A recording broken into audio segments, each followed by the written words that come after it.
সুপ্রিয় শিক্ষার্থীরা, আশা করি তোমরা সকলেই ভালো আছো।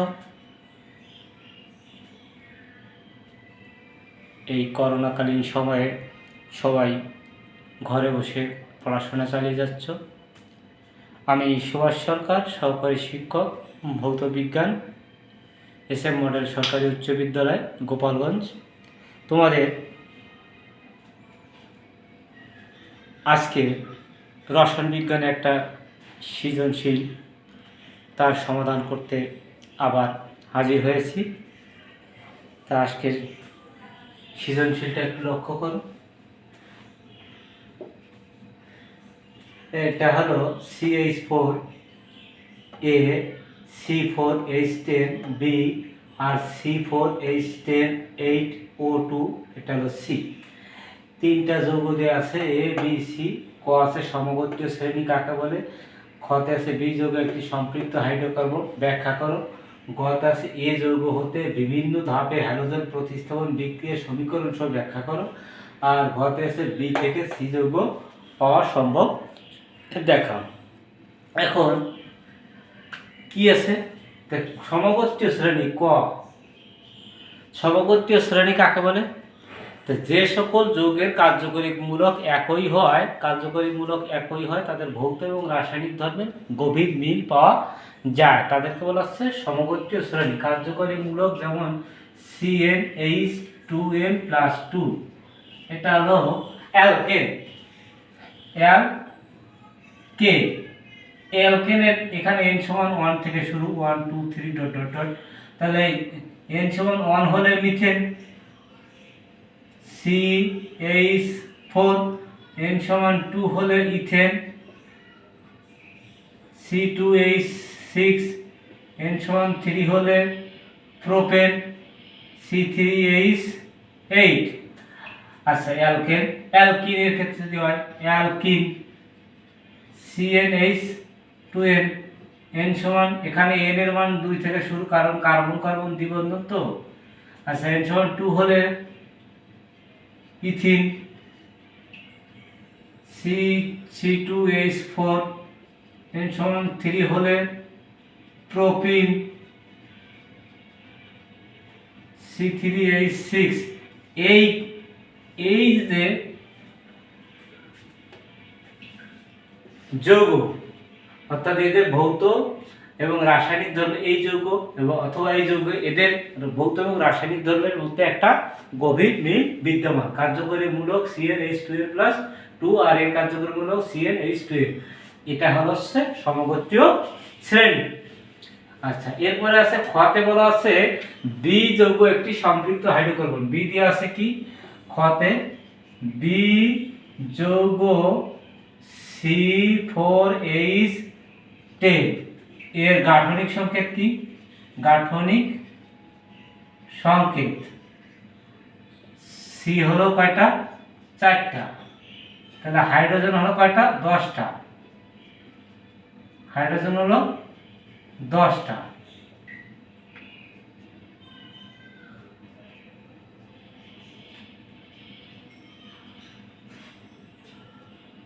ঠিক আছে, আমরা এটাকে এরকম লিখি অনেক সময় CH3 CH2 CH2 CH3। এটা হলো বিউটেন। তাহলে দেখা যাচ্ছে কি কার্বন কার্বন বন্ধন এবং কার্বন হাইড্রোজেন বন্ধন। কার্বন হাইড্রোজেন বন্ধন তো অবশ্যই এক বন্ধনের বেশি হতে পারে না। কার্বন কার্বন বন্ধন এবং কার্বন হাইড্রোজেন বন্ধন সব জায়গায় কি আছে? এক বন্ধন বিদ্যমান। যেহেতু এক বন্ধন আছে, তাহলে যদি এক বন্ধন থাকে তাহলে হলো সম্পৃক্ত। যেহেতু কার্বন কার্বন এক বন্ধন বিদ্যমান এবং কার্বন হাইড্রোজেন অবশ্যই এক বন্ধন ছাড়া হতে পারে না, তাই কার্বন কার্বন এখানে এই যৌগের একক বন্ধনে বিদ্যমান, সুতরাং বলা যায় যৌগটি একটি সম্পৃক্ত হাইড্রোকার্বন। হাইড্রোকার্বন কেন? কার্বন এবং হাইড্রোজেন সমন্বয়ে গঠিত জৈব যৌগ। ঠিক আছে, এরপরে আছে এ ধাপ। এ যৌগ হতে বিভিন্ন ধাপে হ্যালোজেন প্রতিস্থাপন বিক্রিয়া সমীকরণ সব ব্যাখ্যা করো। তো এই যৌগটা হলো কি? এই যৌগ হলো, আমরা গতে আসতেছি, এ যৌগ CH4, এটা হলো এই যৌগ হলো CH4, এটা হলো কি মিথেন। এই মিথেন যৌগে যে কি আছে হ্যালোজেন প্রস্তুত। অর্থাৎ এখানে যদি আমি হ্যালোজেন যোগ করি তাহলে কি ঘটতে পারে, আমি যদি এখানে মৃদু সূর্যালোকের উপস্থিতিতে হ্যালোজেন বিক্রিয়া করি, কি যেমন ক্লোরিন, ফ্রোমিন, ব্রোমিন, আয়োডিন, ঠিক আছে, 17 নম্বর গ্রুপের সদস্য মৃদু সূর্যালোকে অর্থাৎ H∈, হ্যাঁ, এই মৃদু সূর্যালোকের আল্ট্রাভায়োলেট, ঠিক আছে, অথবা ইউভি অনেক জায়গায় লেখে। তাহলে আমরা কি উৎপন্ন হচ্ছে, এখান থেকে একটা হাইড্রোজেন প্রতিস্থাপন করতেছে, তো সেখানে একটা ক্লোরিন যোগ হচ্ছে CH প্লাস HCl। আবার যদি আমি এইটাকে যখন আবার CH3Cl প্লাস আবার যদি ক্লোরিন বিক্রিয়া করি ইউভি রে অথবা মৃদু সূর্যালোকে, তখন তোমার কাছে একটা করে হাইড্রোজেন কমবে আর একটা করে ক্লোরিন যোগ হবে, সেক্ষেত্রে আবার HCl। আবার যদি আমি লিখি CH2, অর্থাৎ এখান থেকে যদি আবার CH2Cl2 প্লাস আবার যদি ক্লোরিন বিক্রিয়া করি ইউভি রে, হ্যাঁ, তাহলে CH3 প্লাস HCl। আবার যদি CH এইটা থেকে নিয়ে যদি CH3 আবার যদি ক্লোরিন বিক্রিয়া করি তাহলে কষ্টছে ইউভি, অর্থাৎ CCl4 প্লাস HCl। এই ক্ষেত্রে এই যে বিক্রিয়াগুলো পেলাম, একটা পেলাম, এই যে একটা পেলাম, এই যে একটা পেলাম, এই যে একটা পেলাম, আর এই যে একটা পেলাম, হ্যাঁ, এই যে চারটা যৌগ পেলাম হ্যালোজেন প্রতিস্থাপন বিক্রিয়া, অর্থাৎ হাইড্রোজেন প্রতিস্থাপন করতেছে হ্যালোজেন দ্বারা। হ্যালোজেন এই বিক্রিয়াটা বাণিজ্যিক রূপ অবশ্যই আছে। এটা হলো এই প্রথমটা, এটা ধরো এটা হলো মিথাইল ক্লোরাইড, এটা হলো মিথাইল ক্লোরাইড। এটা শিল্পক্ষেত্রে অনেক ব্যবহৃত হয়। শিল্পক্ষেত্রে কৃষিক্ষেত্রে যেমন অ্যালকোহল তৈরিতে, অ্যালডিহাইড তৈরিতে, জৈব অ্যাসিড তৈরিতে ব্যবহৃত হয়। তাহলে কৃষি অ্যালকোহল, অ্যালডিহাইড, জৈব অ্যাসিড তৈরিতে এটা প্রচুর ব্যবহার আছে। এরপরে আছে 2 নম্বরটা।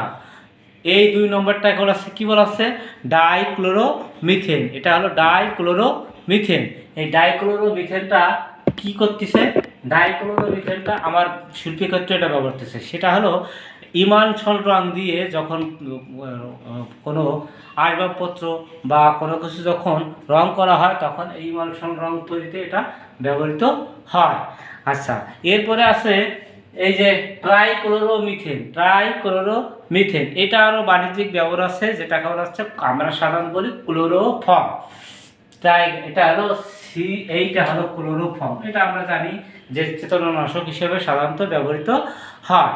এরপরে আছে এছাড়া আর কি আছে, কার্বন টেট্রাক্লোরাইড। এই সবচেয়ে নিচেরটা হলো কার্বন টেট্রাক্লোরাইড। এর কি ব্যবহার আছে, এটা কার্বন টেট্রাক্লোরাইড হলো বিভিন্ন, এটা ড্রাই ওয়াশ আছে, ড্রাই ওয়াশ মানে শুষ্কভাবে যেটা পরিষ্কার করতে হয়। আর একটা হলো কি দ্রাবক হিসেবে ড্রাই ওয়াশ হিসেবে, আরেকটা হলো অগ্নি নির্বাপক হিসেবে। কার্বন টেট্রাক্লোরাইড ড্রাই ওয়াশ হিসেবে আর অগ্নি নির্বাপক হিসেবে সাধারণত ব্যবহৃত হয়।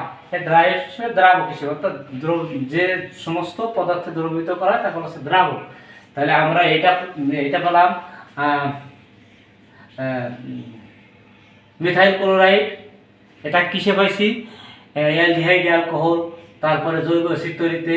এটা কি পেলাম, ইমানসরা পেইন্টে। এটা হলো চেতনানাশক হিসেবে, এটা হলো দ্রাবক হিসেবে। কোথায় কোথায় পাচ্ছি, যেটা ড্রাই ওয়াশ এবং অগ্নি নির্বাপক হিসেবে ব্যবহৃত হয়। এই যে বিভিন্নভাবে এক একটা ধাপে ধাপে এক একটা যৌগ পাচ্ছি, এক একটা কাজে ব্যবহৃত হচ্ছে। এটা হলো এই যৌগ হতে বিভিন্ন ধাপে সমীকরণ। এখন বি থেকে ঘ নম্বর আছে, বি থেকে সি যৌগ পাওয়া সম্ভব সমীকরণ সহ বিশ্লেষণ করো। অবশ্যই পাওয়া সম্ভব। বি হলো কি C10H4H10, অর্থাৎ butane, methane, ethane, propane, butane. হ্যাঁ, এখন এটার থেকে এটা পাওয়া সম্ভব। এটা একটা সহজ বিক্রিয়া। হ্যাঁ, এটা আমরা সাধারণত অনেক ব্যবহার করি। এটা আমরা কি করি, এই বিউটেনকে যখন আমরা পাচ্ছি তখন আমরা কি করতেছি, তখন আমরা ক্লোরিন, যেহেতু এখানে এক বন্ধন বিদ্যমান, অর্থাৎ কিভাবে কার্বন এই কেবল দেখাইছিলাম খ নম্বরে CH3 CH2 CH2CH3, এটা হলো বিউটেন, এটার এটা এক। এর সাথে যখন আমরা ক্লোরিন বিক্রিয়া করব, ক্লোরিন যখন বিক্রিয়া ঘটাবো তখন কি উৎপন্ন হচ্ছে? হ্যাঁ, তখন হলো একটা হাইড্রোজেনকে প্রতিস্থাপন করে তখন কি উৎপন্ন হবে? ক্লোরোবিউটেন। অর্থাৎ সেটা উৎপন্ন হচ্ছে CH3CH2CH2CH2Cl, এইটা।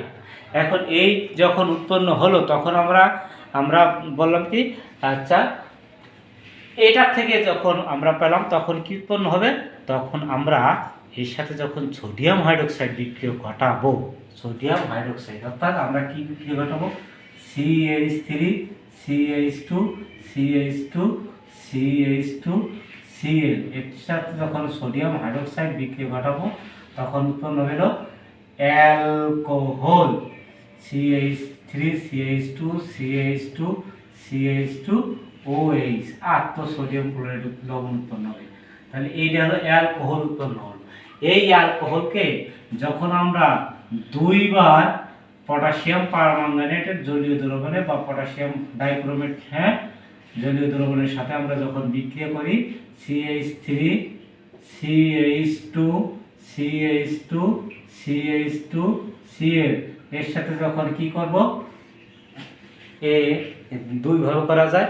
আমরা সাধারণত K2Cr2O7 আর হলো সালফিউরিক অ্যাসিডের বিক্রিয়া ঘটাইয়া পটাশিয়াম ডাইক্রোমেট আর হলো সালফিউরিক অ্যাসিড যখন বিক্রিয়া ঘটাবো তখন একটা জার্মান অক্সিজেন উৎপন্ন হবে। এই জার্মান অক্সাইড যখন এর সাথে বিক্রিয়া করবে তখন উৎপন্ন হলো CH3CH2CH2CHO প্লাস হলো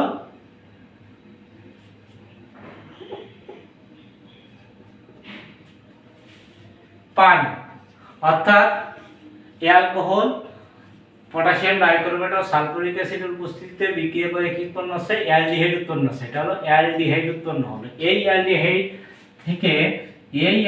থেকে CH3CH2CH2CHO যখন আবার ওই একই ধরনের সেম বিক্রিয়া করানো হচ্ছে K2Cr2O7 আর হলো H2SO4, আবার একটা জার্মান অক্সিজেন উৎপন্ন। এই জার্মান অক্সিজেন বিক্রিয়া করলে হলো CH3CH2CH2COOH, যেটাকে বলা হচ্ছে জৈব অ্যাসিড বা সি নম্বর বিক্রিয়া। এইটাকেই আমরা লিখতে পারি C4H8, অর্থাৎ এই হাইড্রোজেন 3 2 5 আর 2 6 আর 7, হ্যাঁ 3 আর 2 5 আর 2 7 আর 1 8 আর অক্সিজেন হলো দুটো। তাহলে এটা হলো জৈব অ্যাসিড। এটার মধ্যে কোনো পার্থক্য নেই। তাহলে আমরা এই যে বি, এটাকে বি থেকে কি পেলাম? বি থেকে পেলাম সি।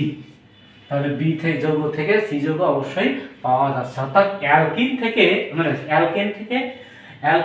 আমরা কি পেলাম? জৈব অ্যাসিড। অর্থাৎ এটা হলো methane, ethane, propane, butane, butanoic acid পেলাম। তাহলে আমরা বিউটেন থেকে বিউটানোয়িক অ্যাসিড পেলাম। তো এইভাবে সাধারণত একটা বিক্রিয়া থেকে আর একটা বিক্রিয়া অথবা এটার থেকে উল্টোভাবে ওইটা আবার ফেরত আসা সম্ভব। সুপ্রিয় শিক্ষার্থীরা, আজ এ পর্যন্তই। তোমরা সকলে সুস্থ থেকো, ভালো থেকো, নিরাপদে থেকো। আজকে এ পর্যন্তই। ধন্যবাদ সকলকে।